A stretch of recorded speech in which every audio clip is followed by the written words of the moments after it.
पाकिस्तान के पांचवें बड़े शहर कोयटा के पहाड़ी सिलसिले अपने अंदर अलग दास्तानें समोए हुए हैं, जबकि इसी मुनासबत से उनके नाम भी रखे गए हैं। वादी कोयटा कोह सुलेमान के पहाड़ी सिलसिलों के दरमियान चार पहाड़ों में मौजूद एक बैसवी शक्ल का शहर है। इन पहाड़ों में कोह चलतन, कोह तकातू, कोह जरगोन और कोह मरदार शामिल हैं। बलूचिस्तान की सूबाई दारुल हुकूमत कोयटा में पश्तून, बलोच, बराहवी, फारसी, पंजाबी और सिंधी समेत मुख्तलिफ जबानों के बोलने वाले लोग आबाद हैं। कोयटा की तारीख 11वीं सदी से मिलती है, जब सुल्तान महमूद गजनवी ने जनूबी एशिया पर अपने एक हमले के दौरान इस पर कब्जा किया था। उस दौर से ये शहर तारीखी किताबों में मौजूद है। 1543 में मुगल बादशाह हुमायूं ने सफेद फारिस की वापसी पर कोयटा में आराम किया। अपने एक साला बेटे अकबर को 2 साल बाद वापस आने तक शहर में छोड़ दिया, जिसके बाद तारीख के मुख्तलिफ दरिचों से होता ये शहर समुद्र से 5,500 फुट की बुलंदी पर अपनी आबोताब से आबाद है। कोयटा को जहां दुनिया भर में लिटिल पेरिस के नाम से शोहरत मिली, वहीं यहाँ मौजूद 4 पहाड़ भी इस शहर की शोहरत में अहम किरदार अदा करते हैं।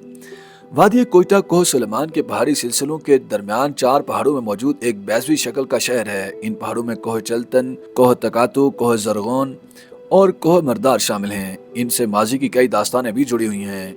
शहर की कदीम दास्तानों में कोह चलतन से एक कहानी मंसूब है, जिसमें इस पहाड़ पर एक खानदान आबाद था जिसकी कोई औलाद न थी। इस दौरान इस पहाड़ से गुजरने वाले एक फकीर ने इस खानदान को दुआ और पहाड़ की 40 कंकरियां उठाकर दी, जिसके बाद इस खानदान में 40 बेटे पैदा हुए। बाद अज़ां इस खानदान के इन 40 बच्चों ने एक बुजुर्ग के साथ बदसलूकी की, जिस पर उस बुजुर्ग ने उन्हें बददुआ दी, जिससे 40 के 40 भाई कुछ ही अरसे में इंतकाल कर गए और उसी पहाड़ में दफन हुए, जिसके बाद इस पहाड़ का नाम चलतन पड़ गया। इसी तरह कोह मुर्दार से मुताल्लिक भी मुख्तलिफ लोक दास्तानें मौजूद हैं। इस पहाड़ के नाम के पीछे की रवायत यह है कि किसी दौर में इस पहाड़ी सिलसिले से आतिशफिशां का धुआं निकला करता था, जो एक तवील अरसे तक जारी रहा, लेकिन फिर खुद ब खुद धुआं निकलना बंद हो गया, जिसके बाद यहाँ के अफराद ने इस पहाड़ का नाम मुर्दार यानी जो मर गया है उसके नाम पर रख दिया, और यूं इस पहाड़ी सिलसिले को कोह मुर्दार कहा जाता है।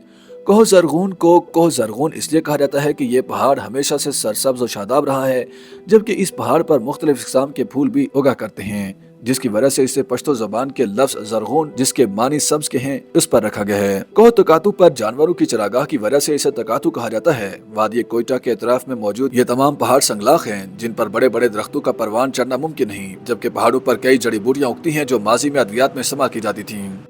YouTube पर गूगली न्यूज देखने के लिए youtube.com की सर्च बार में गूगली न्यूज टीवी टाइप करें। गूगली न्यूज के पेज पर सुर्ख रंग के सब्सक्रिप्शन वाले बटन पर क्लिक करना ना भूलिए। YouTube पेज पर अपलोड होने वाली वीडियो से बाखबर रहने के लिए बेल आइकन पर क्लिक कीजिए। आपको हर नई वीडियो के बारे में नोटिफिकेशन मौसूल हो जाएगा।